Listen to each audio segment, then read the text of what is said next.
순옥의 손에서 국자가 바닥으로 떨어졌습니다. 쇳소리가 부엌 바닥에 울려 퍼지자 그제야 핸드폰 너머 친구의 목소리가 현실로 다가왔습니다. 순호가 분명히 내 아들이야. 방콕 호텔 수영장에서 사돈이랑 같이 있던데. 핸드폰을 든 손이 떨렸습니다. 출장이라고 했던 아들의 목소리가 머릿속에서 맴돌았습니다. 차분하고 미안해하는 듯 했던 그 목소리가 이제는 새빨간 거짓말로만 들렸습니다. 아니야, 잘못 봤을 거야. 순호가 내가 아들 10년 넘게 봤는데 못 알아보겠어. 키도 크고 그 특이한 웃음소리까지 분명해. 순옥은 핸드폰을 끊고 주저앉았습니다. 가스레인지 위에서는 갈비찜이 보글보글 끓고 있었습니다. 사흘 전부터 장을 보고 밤늦게까지 준비한 음식들이었습니다. 아들이 좋아하던 음식들로만 가득 채운 상차림이었습니다. 추석을 며칠 앞둔 그날 아침도 평범했습니다. 순옥은 새벽 5시에 일어나 시장에 나갔습니다. 명절 음식 재료를 하나씩 고르는 손길이 정성스러웠습니다. 갈비는 마블링이 좋은 것으로, 배는 달고 아삭한 것으로 골랐습니다. 아들이 어릴 때부터 좋아하던 단감도 빠뜨리지 않았습니다. 어머니 올해는 정말 못 내려가겠어요. 전화를 받는 순간까지도 순옥은 의심하지 않았습니다. 아들의 목소리가 평소보다 조금 급해 보였지만 그럴만했습니다. 회사 일이 바빠져서 출장을 가게 되었다는 말도 충분히 그럴듯했습니다. 그럼 어쩌니 음식도 다 준비했는데. 죄송해요. 내년에는 꼭 갈게요. 아내도 많이 아쉬워해요. 며느리의 안부까지 전하는 아들의 목소리에서 거짓을 찾을 수 없었습니다. 순옥은 그저 아쉬워했을 뿐입니다.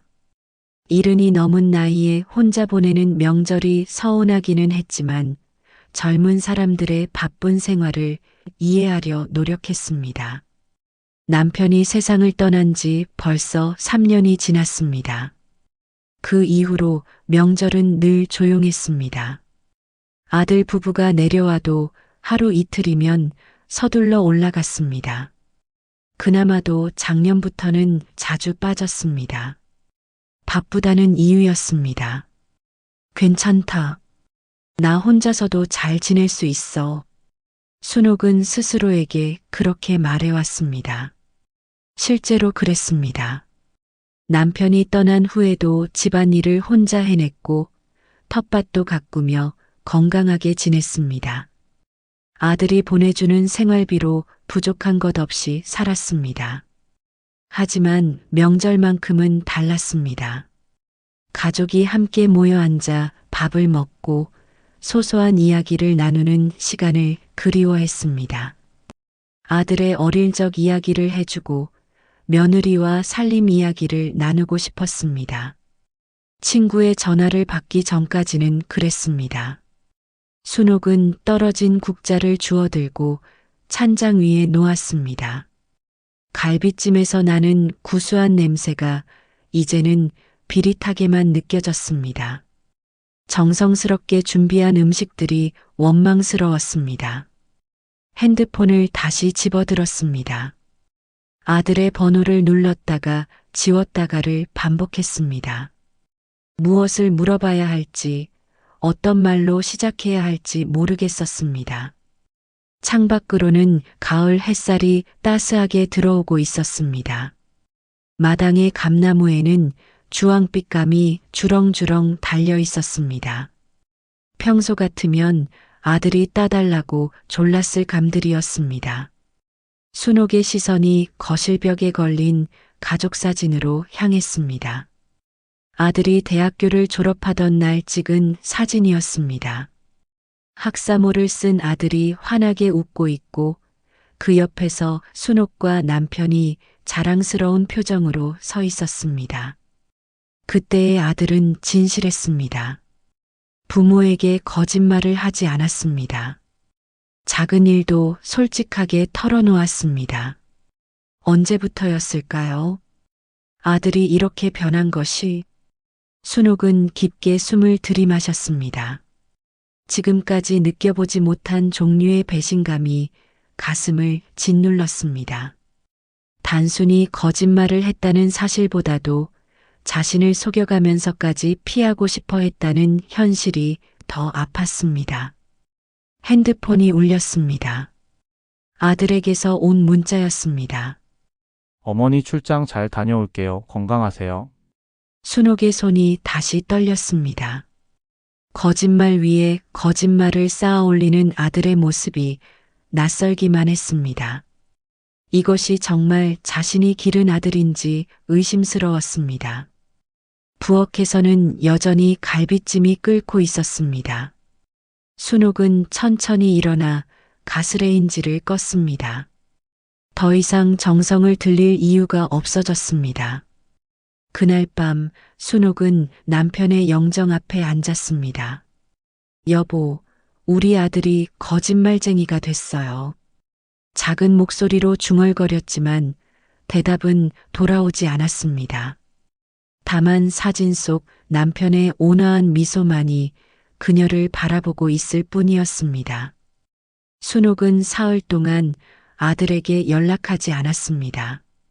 핸드폰을 집어들었다가 내려놓기를 반복했습니다. 무엇을 물어봐야 할지, 어떤 말로 시작해야 할지 모르겠었습니다. 그러던 중 며느리의 SNS 게시물이 눈에 띄었습니다. 화려한 호텔 뷔페 사진과 함께 해시태그 아빠 생신이 달려 있었습니다.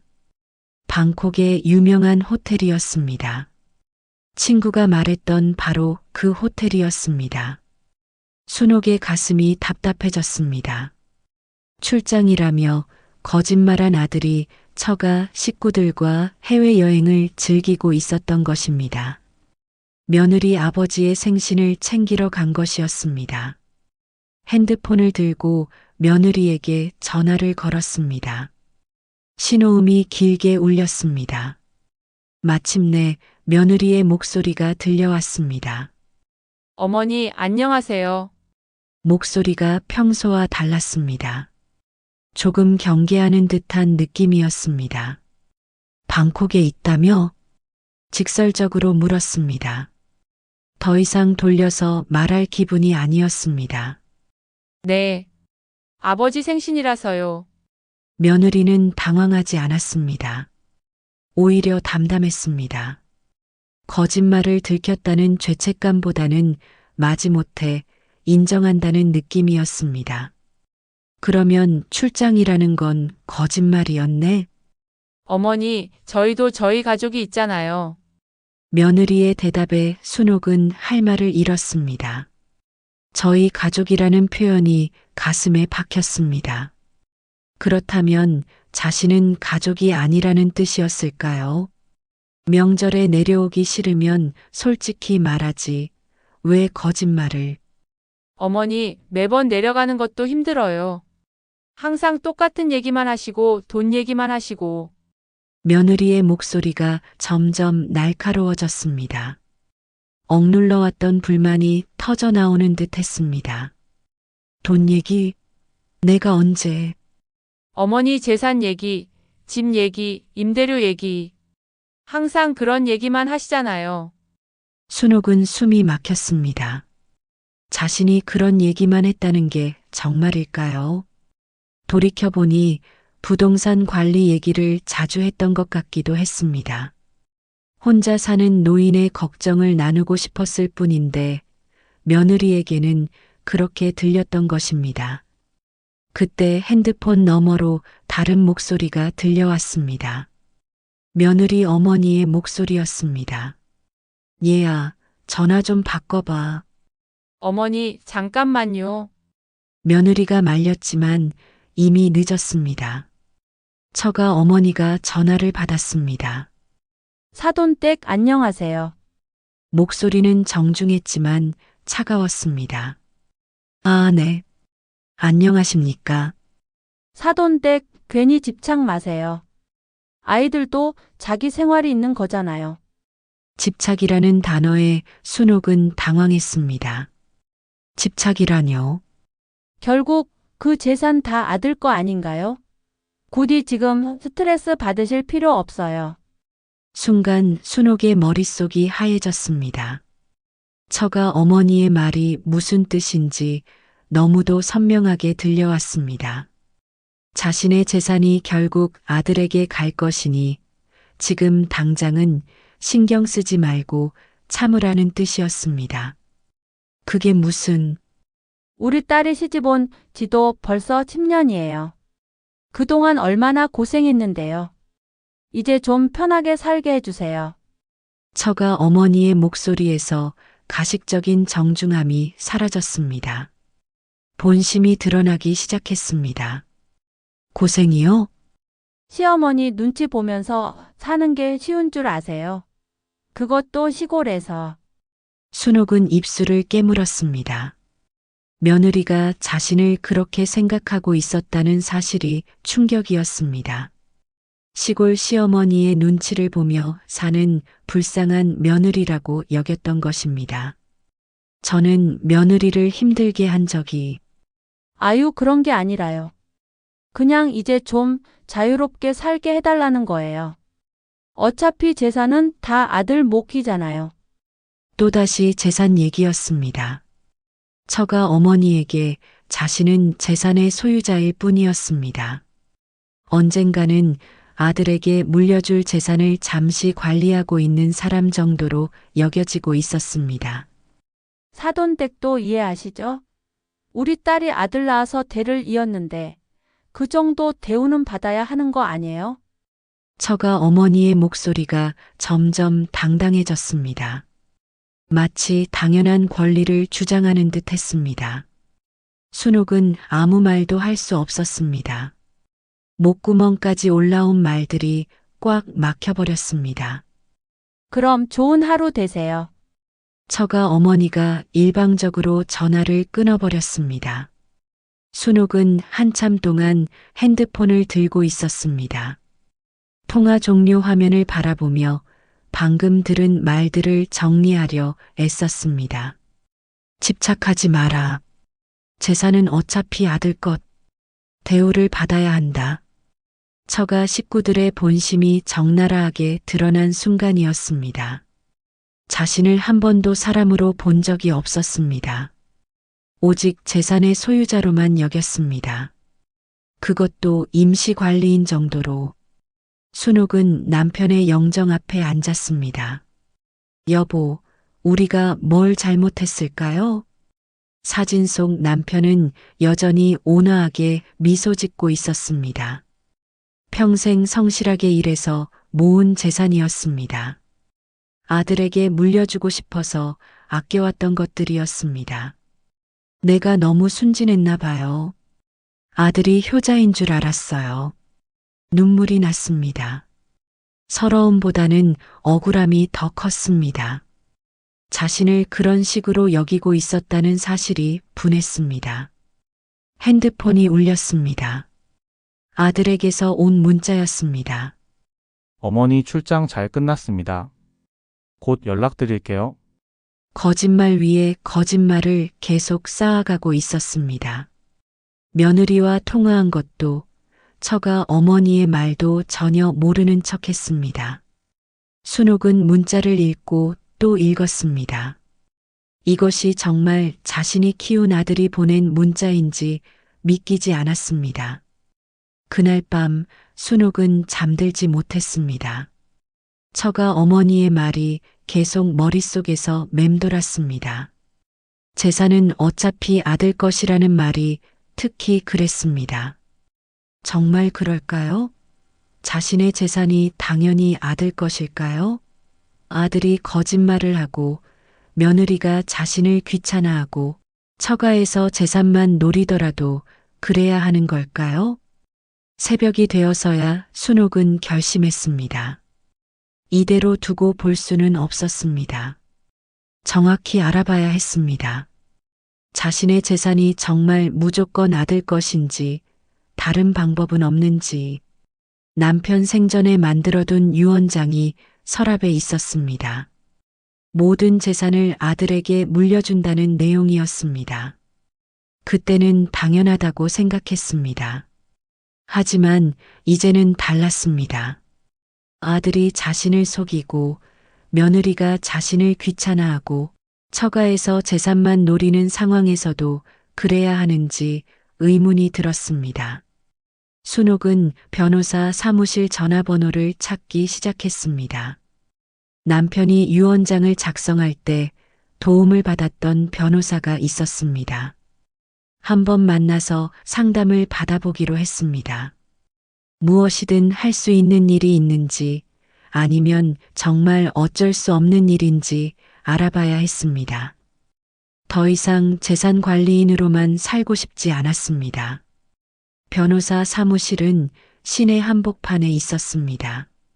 순옥은 평소 입지 않던 정장을 차려입고 나갔습니다. 가방에는 남편이 남긴 서류들을 정리해서 넣었습니다. 접수 데스크에서 젊은 직원이 물었습니다. 어떤 일로 오셨나요? 상속 관련해서 상담받고 싶습니다. 네, 잠시만 기다려 주세요. 대기실에 앉아 있는 동안 순옥은 계속 망설였습니다. 정말 이런 일까지 해야 하는 걸까요? 아직 돌이킬 수 있는 것 아닐까요? 순옥 씨 들어오세요. 변호사는 남편의 유언장을 작성할 때 만났던 그 사람이었습니다. 다소 나이가 들어 보였지만 여전히 날카로운 눈빛이었습니다. 오랜만입니다. 남편분 돌아가신 후 처음 뵙는군요. 네, 그동안 잘 지내셨습니까? 인사를 나눈 후 변호사가 물었습니다. 무슨 일로 오셨나요? 순옥은 한참을 망설였습니다. 어디서부터 설명해야 할지 모르겠었습니다. 아들이 제게 거짓말을 했습니다. 거짓말이요. 명절에 출장이라고 하고는 처가와 해외여행을 갔어요. 변호사는 고개를 끄덕였습니다. 놀라지 않았습니다. 그래서요. 며느리랑 처가에서는 제 재산이 어차피 아들 것이니까 참으라고 하더군요. 변호사의 표정이 약간 굳어졌습니다. 구체적으로 어떤 말을 했나요? 순옥은 며칠 전 전화 통화 내용을 자세히 설명했습니다. 변호사는 메모를 하며 들었습니다. 현재 재산 상황은 어떻게 되나요? 순옥이 가방에서 서류들을 꺼냈습니다. 부동산 등기부등본, 임대차 계약서, 통장 사본들이었습니다. 변호사는 서류들을 하나씩 살펴봤습니다. 모든 재산이 부인 명의네요. 네, 남편이 살아있을 때부터 그랬어요. 유언장은 아들에게 모든 재산을 물려준다고 되어 있고요. 그렇습니다. 변호사는 계산기를 두드렸습니다. 총 재산 규모가 상당하네요. 부동산만 해도 10억 가까이 됩니다. 순옥은 고개를 끄덕였습니다. 남편과 평생 모은 재산이었습니다. 아들에게 매월 생활비를 보내주고 계신가요? 네, 500만 원씩 자동이체로. 집도 무상으로 살게 해주시고요. 네, 시내 좋은 곳에 있는 아파트예요. 변호사는 잠시 생각에 잠겼습니다. 부인 유언장은 언제든 변경할 수 있습니다. 정말요? 본인이 작성한 유언장이니까요. 다만 변호사가 말을 멈췄습니다. 다만 뭐예요? 가족 관계가 더 악화될 수 있습니다. 신중히 생각하셔야 해요. 순옥은 입술을 깨물었습니다.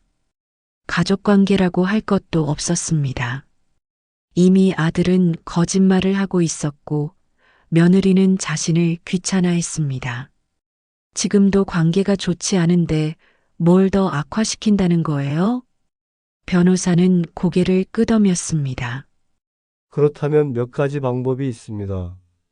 어떤 방법들인가요? 첫째, 유언장을 수정해서 조건부로 상속하는 방법. 둘째, 아예 다른 사람에게 물려주는 방법. 셋째, 변호사가 잠시 멈췄습니다. 셋째는 뭐예요? 지금 당장 재산 관리를 바꾸는 방법입니다. 재산 관리요? 현재 아들이 받고 있는 혜택들을 중단하는 거예요. 무상거주, 생활비 지원 같은 것들 말입니다. 순옥은 깜짝 놀랐습니다. 그런 것도 가능한가요? 당연하죠. 부인 소유의 재산이잖아요. 언제든 임대차 계약을 해지할 수 있고 생활비 지원도 중단할 수 있습니다. 그러면 아들이 정말 어떤 사람인지 알 수 있을 거예요. 재산이 없어도 부모를 대하는 태도가 같은지. 변호사의 말이 가슴에 와 닿았습니다. 정말 그랬습니다. 아들이 자신을 사랑해서 찾아오는 건지, 재산 때문에 관계를 유지하는 건지 확인할 수 있었습니다. 하지만 너무 극단적인 것 아닌가요? 극단적이라기보다는 현실적이죠. 부인께서 혼자 사시는데 왜 남의 생활비까지 대줘야 하나요? 변호사의 말이 옳았습니다. 아들은 이미 결혼해서 독립한 상태였습니다. 자신의 돈으로 살아야 마땅했습니다. 그런데 갑자기 그러면 아들이 놀라지 않을까요? 놀라는 게 정상이죠. 그동안 당연하게 여겼던 것들이니까요. 순옥은 한참을 고민했습니다. 정말 그렇게 해야 하는 걸까요? 시간을 두고 천천히 생각해 보세요. 급할 것 없습니다. 변호사가 위로하듯 말했습니다. 하지만 순옥의 마음은 이미 정해져 있었습니다. 더 이상 당할 수만은 없었습니다. 지금 바로 진행하고 싶습니다. 정말요? 네. 임대차 해지 통보, 생활비 자동이체 중단, 모든 걸 해주세요. 변호사는 잠시 놀란 표정이었습니다. 한 번 더 생각해 보시겠어요? 돌이키기 어려운 일이 될 수도 있어요. 이미 충분히 생각했습니다. 순옥의 목소리는 단호했습니다. 변호사는 서류를 정리하기 시작했습니다. 그럼 내용 증명으로 통보문을 보내드리겠습니다. 임대차 계약 해지는 한 달 전에 통보하면 되고요. 네, 생활비 자동이체는 언제부터 중단하시겠어요? 다음 달부터요. 알겠습니다. 서류를 작성하는 동안 순옥은 남편 생각이 났습니다. 남편이라면 뭐라고 했을까요? 너무 심한 것 아니냐고 했을까요? 아니었습니다. 남편도 아들의 거짓말을 알았다면 화를 냈을 것입니다. 평생 성실하게 산 사람이었으니까요. 모든 서류 작성이 끝났습니다. 내일 오전에 내용 증명이 발송됩니다. 고맙습니다. 순옥은 변호사 사무실을 나왔습니다. 가슴이 답답했지만 후회되지는 않았습니다. 집에 돌아와서 남편의 영정 앞에 앉았습니다. 여보, 내가 정리할게요. 더 이상 당하고만 살지 않을게요. 사진 속 남편이 고개를 끄덕이는 것 같았습니다. 그날 밤 순옥은 깊이 잠들었습니다. 며칠 만에 처음으로 편안한 잠이었습니다. 결정을 내리고 나니 마음이 한결 가벼워졌습니다. 다음 날 오후 변호사 사무실에서 전화가 왔습니다. 내용 증명 발송 완료됐습니다. 아마 내일쯤 받아보실 거예요. 네, 고맙습니다. 전화를 끊고 순옥은 미소를 지었습니다. 이제 시작이었습니다.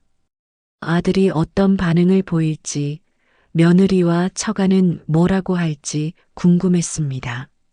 무엇보다 자신이 더 이상 재산 관리인이 아니라는 것을 보여주고 싶었습니다. 자신도 한 사람이라는 것을, 존중받을 권리가 있다는 것을 알려주고 싶었습니다. 창밖으로 저녁 해가 지고 있었습니다. 새로운 하루가 시작될 것입니다. 이번에는 자신이 주도하는 하루가 될 것입니다. 내용 증명이 도착한 것은 이틀 후였습니다. 순옥은 그 사이 평상시처럼 지냈습니다. 텃밭에 물을 주고 집안일을 하며 조용히 기다렸습니다. 오후 3시쯤 아들에게서 전화가 왔습니다. 목소리가 다급했습니다. 어머니, 이게 뭐예요? 뭐가? 집 나가라는 통지서요. 그리고 생활비도 끊는다고요? 순옥은 담담하게 대답했습니다. 읽어봤으면 알 거 아니야. 어머니, 갑자기 왜 이러세요? 아들의 목소리에 당황이 섞여 있었습니다. 전혀 예상하지 못했던 일이었나 봅니다. 갑자기가 아니야. 충분히 생각한 거야. 무슨 일이 있었나요? 제가 뭘 잘못했는지. 내가 뭘 잘못했는지 모르겠다고. 순옥의 목소리가 조금 높아졌습니다. 방콕 여행 재미있었니? 전화 너머가 조용해졌습니다. 한참 후에 아들이 작은 목소리로 말했습니다. 그걸 어떻게? 출장이라며? 거짓말하는 것도 이제 자연스럽구나. 어머니, 그건 변명하지 마라. 이제 지겹다. 순옥이 전화를 끊으려 하자 아들이 급하게 말했습니다. 어머니, 집에 갈게요. 직접 얘기해요. 오지 마라. 볼 거 없다. 어머니, 순옥은 전화를 끊었습니다. 가슴이 두근거렸지만 후회되지 않았습니다. 1시간 후 며느리에게서 전화가 왔습니다. 목소리가 날카로웠습니다. 어머니, 이게 뭐예요? 갑자기 집에서 나가라니요? 내가 원했던 일 아니야? 이제 자유로워졌네. 자유로워졌다뇨? 내 눈치 안 봐도 되고, 시골 시어머니 신경 안 써도 되고, 며느리가 할 말을 잃었습니다. 자신이 했던 말들이 그대로 돌아온 것입니다. 그건 그런 뜻이 아니었는데. 그럼 무슨 뜻이었는데? 어머니, 우리 아이들 생각해서라도. 아이들, 내가 내 손자를 언제 보여준 적이 있나? 며느리는 대답하지 못했습니다. 실제로 명절에도 아이들을 데려오지 않았습니다. 시골 할머니를 만나는 것을 꺼려했습니다. 우리 어떻게 살라는 거예요? 내 남편이 벌어서 살아라. 당연한 거 아니야? 지훈이 월급으로는. 그럼 내가 일해라. 나도 평생 일했다. 순옥은 차갑게 말했습니다. 며느리의 하소연이 더 이상 귀에 들어오지 않았습니다. 어머니, 너무하세요. 내가 너무해. 거짓말하고 속이는 건 안 너무하고. 며느리가 울음을 터뜨렸습니다. 진짜 어떻게 살라는 거예요? 애들도 있는데. 그건 내가 알아서 해라. 내 상관없는 일이야.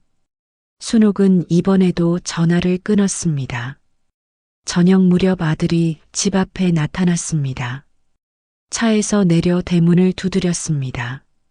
어머니, 아들이에요. 문 좀 열어주세요. 순옥은 대답하지 않았습니다. 거실에 앉아서 텔레비전을 보고 있었습니다. 어머니, 제발요. 얘기 좀 해요. 아들의 목소리가 점점 간절해졌습니다. 하지만 순옥은 꿈쩍하지 않았습니다. 어머니, 제가 잘못했어요. 용서해 주세요. 1시간 가까이 문 앞에서 매달렸지만 순옥은 문을 열지 않았습니다. 결국 아들은 돌아갔습니다. 다음 날 오전 며느리 어머니에게서 전화가 왔습니다. 갑자기 사과하는 말투였습니다. 며느리 쪽에서 연락이 갔나 봅니다. 말이 바뀌기 시작했습니다. 변명을 늘어놓았지만 순옥은 들어주지 않았습니다. 기회는 충분히 줬어요. 순옥은 전화를 끊었습니다. 오후에 아들이 또 왔습니다. 이번에는 처가 아버지와 함께였습니다. 대문 너머로 인사하는 소리가 들렸지만 순옥은 문을 열지 않았습니다. 한참을 기다렸지만 대답이 없었습니다. 처가 아버지가 포기하듯 말하는 소리가 들렸습니다. 아들은 더 매달리려 했지만 결국 함께 돌아갔습니다. 순옥은 창가에 앉아 바깥을 바라봤습니다. 저녁이 되어 다시 아들이 왔습니다. 이번에는 혼자였습니다. 어머니 무릎 꿇고 있을게요. 용서해 주실 때까지. 대문 앞에서 정말 무릎을 꿇었습니다. 순옥은 커튼 사이로 그 모습을 봤습니다. 1시간이 지나고 2시간이 지났습니다. 아들은 여전히 무릎을 꿇고 있었습니다. 어머니 제가 잘못했어요. 정말 잘못했어요. 울음 섞인 목소리였습니다. 하지만 순옥은 움직이지 않았습니다. 밤이 깊어졌습니다. 아들은 여전히 그 자리에 있었습니다. 어머니 한 번만 더 기회를 주세요. 다시는 거짓말 안 할게요. 순옥의 마음이 흔들렸습니다. 그래도 자신이 낳은 아들이었습니다. 하지만 흔들리는 마음을 다잡았습니다. 이번만 넘어가면 또 같은 일이 반복될 것입니다. 새벽이 되어서야 아들이 돌아갔습니다. 순옥은 그제야 잠들 수 있었습니다. 다음 날부터 아들은 매일 찾아왔습니다. 하지만 순옥은 문을 열지 않았습니다. 일주일이 지났습니다. 아들의 목소리가 점점 지쳐갔습니다. 어머니 정말 어떻게 하면 될까요? 뭘 해야 용서받을 수 있을까요? 순옥은 문틈으로 봉투 하나를 내밀었습니다. 아들이 급하게 집어들었습니다. 봉투 안에는 통장 하나와 편지가 들어 있었습니다. 잔액 3천만 원. 1년 안에 갚고 자립해라. 그때 다시 생각해 보겠다. 아들은 편지를 읽고 또 읽었습니다. 어머니 고맙습니다. 정말 고맙습니다. 그날부터 아들은 오지 않았습니다. 대신 매주 한 번씩 안부 문자를 보냈습니다. 순옥은 남편 묘 앞에서 속삭였습니다. 여보, 이제야 알았어요. 사랑도 때로는 냉정해야 한다는 걸. 아들이 정말 변할지 지켜볼게요. 바람이 불어와 머리카락을 스쳤습니다. 남편이 대답하는 것 같았습니다. 1년이 지났습니다. 순옥은 혼자만의 시간을 충실히 보냈습니다. 텃밭을 가꾸고 이웃과 어울리며 평범한 일상을 되찾았습니다. 아들은 약속을 지켰습니다. 매달 조금씩 돈을 갚아왔습니다. 많지 않은 금액이었지만 꾸준했습니다. 안부 문자도 빠지지 않았습니다. 어머니 건강하세요. 이번 달도 30만 원 입금했습니다. 짧은 문자였지만 진심이 느껴졌습니다. 예전처럼 형식적이지 않았습니다. 가을이 되었습니다. 작년과 같은 추석이 다가왔습니다. 순옥은 이번에도 혼자 보낼 생각이었습니다. 그런데 추석 일주일 전 아들이 찾아왔습니다. 차에서 내리는 모습이 달라 보였습니다. 예전보다 야위었고 옷차림도 수수해졌습니다. 대문을 두드렸습니다. 어머니 아들이에요. 순옥은 망설였습니다. 1년 만에 듣는 아들의 목소리였습니다. 무슨 일이야? 문을 열지 않고 물었습니다. 추석인데 인사드리러 왔어요. 혼자 왔니? 네, 혼자요. 순옥은 천천히 문을 열었습니다. 1년 만에 보는 아들의 얼굴이었습니다. 확실히 많이 변했습니다. 교만해 보이던 표정이 사라지고 진중해져 있었습니다. 들어와. 거실에 앉은 아들이 고개를 숙였습니다. 어머니 정말 죄송했습니다. 뭐가 죄송하다는 거야? 거짓말한 것, 어머니 마음 아프게 한 것, 모든 게 다요. 아들의 목소리가 떨렸습니다. 진심이 담겨 있었습니다. 1년 동안 어떻게 지냈니? 힘들었어요. 처음엔 정말 힘들었어요. 아들이 솔직하게 대답했습니다. 아내하고는 어떻게 됐고? 헤어졌어요. 한 달 만에요. 순옥은 놀랐습니다.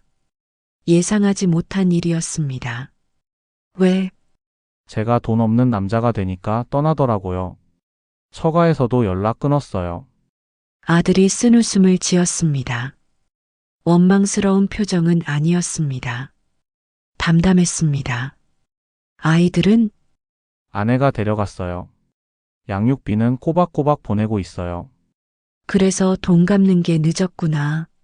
네, 죄송해요. 그래도 끝까지 갚을 거예요. 아들의 목소리에 의지가 느껴졌습니다. 순옥은 부엌에서 차를 끓여왔습니다. 아들이 좋아하던 둥글레 차였습니다. 고마워요, 어머니. 지금 어디서 살고? 원룸 얻어서 살아요.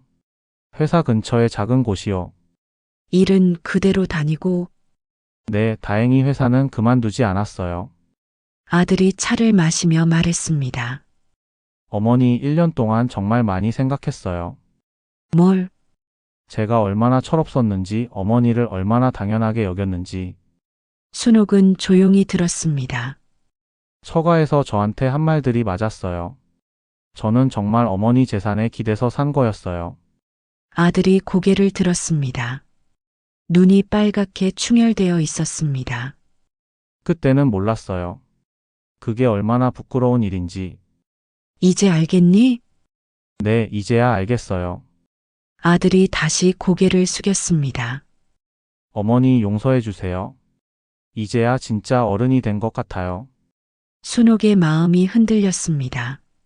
하지만 성급하게 결정하고 싶지 않았습니다. 용서는 시간이 필요하다. 네, 기다릴게요. 얼마든지 기다릴게요. 돈 다 갚을 때까지는 기본이고 네, 알고 있어요. 아들이 일어났습니다. 너무 오래 있으면 안 될 것 같아서요. 그냥 인사드리러 왔어요. 벌써 가니? 네, 어머니도 편하게 쉬세요. 아들이 문 앞에서 돌아섰습니다. 어머니 건강하세요. 또 올게요. 가끔씩만 와라. 네, 알겠어요. 아들이 떠난 후 순옥은 한참을 생각했습니다. 정말 변한 것 같았습니다. 예전의 건방진 모습은 찾을 수 없었습니다. 겨울이 되었습니다. 아들은 약속대로 가끔씩만 왔습니다. 올 때마다 생필품을 가져왔습니다. 비싸지 않은 것들이었지만 정성이 느껴졌습니다. 어머니 겨울이니까 따뜻하게 입으세요. 목도리 하나를 건네는 아들의 손이 거칠어져 있었습니다. 혼자 살면서 집안일을 하느라 그런 것 같았습니다. 돈은 어떻게 구했니? 용돈 아껴서요. 요즘 거의 안 쓰거든요. 아들이 웃었습니다. 예전처럼 화려하게 쓰던 모습과는 정반대였습니다. 봄이 왔습니다. 아들의 마지막 송금이 있었습니다. 3천만 원이 모두 갚아진 것입니다. 며칠 후 아들이 찾아왔습니다. 어머니 약속 지켰어요. 그래, 수고했다. 순옥은 인정했습니다. 정말 끝까지 해낸 것이었습니다. 이제 다시 시작할 수 있을까요? 아들이 조심스럽게 물었습니다. 다시 시작이라니? 어머니와 아들로서요. 순옥은 한참을 생각했습니다. 조건이 있다. 네, 말씀하세요. 앞으로도 내 돈으로 살아라. 내 재산은 내 것이 아니야. 네, 알고 있어요. 그리고 거짓말 절대 하지 마라. 네, 약속드려요. 마지막으로 내가 늙어서 돌봄이 필요할 때만 도와줘라. 그 전까지는 각자 살자. 아들이 고개를 끄덕였습니다. 네, 그게 맞는 것 같아요. 순옥은 만족했습니다. 아들이 진짜 변한 것 같았습니다. 그럼 이번 추석에는 와라. 혼자 사는 사람끼리 같이 보내자. 정말요? 아들의 얼굴이 밝아졌습니다. 단 며느리 구하면 같이 데려와라. 이번엔 제대로 된 사람으로. 아직 그런 생각 없어요. 혼자 사는 것도 좋던데요. 아들이 웃었습니다. 진짜 웃음이었습니다. 그해 추석, 순옥과 아들은 함께 차례를 지냈습니다. 아들이 직접 음식을 준비해 왔습니다. 서툴렀지만 정성이 들어가 있었습니다. 어머니, 아버지한테 인사드려야죠. 남편의 영정 앞에 절을 하는 아들을 보며 순옥은 생각했습니다. 정말 다시 시작하는 것 같았습니다. 이번에는 서로를 당연하게 여기지 않는 관계로. 저녁에 아들이 말했습니다. 어머니, 그동안 정말 감사했어요. 저를 포기하지 않아 주셔서. 포기한 게 아니라 기다린 거야. 네, 이제 알겠어요. 사랑에도 경계가 필요하다는 걸 배웠어. 순옥이 차분하게 말했습니다. 경계요? 무조건적인 사랑은 때로 독이 돼. 서로를 망가뜨리지.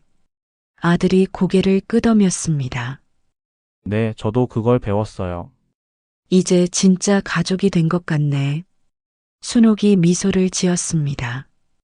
밤하늘에 별이 떠올랐습니다.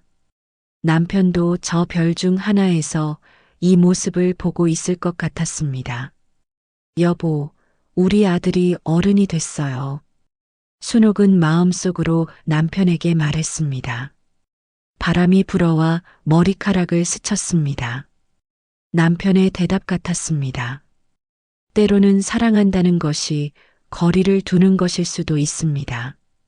진정한 가족이란 피로 연결된 것이 아니라 서로를 존중하며 함께 성장해 나가는 것이겠지요. 여러분은 어떻게 생각하시나요? 순옥의 선택이 옳았을까요? 이런 따뜻한 이야기가 마음에 드셨다면 좋아요와 구독 부탁드립니다. 여러분의 작은 관심이 더 좋은 이야기를 만드는 큰 힘이 됩니다. 다음에도 가슴 따뜻한 이야기로 찾아뵙겠습니다.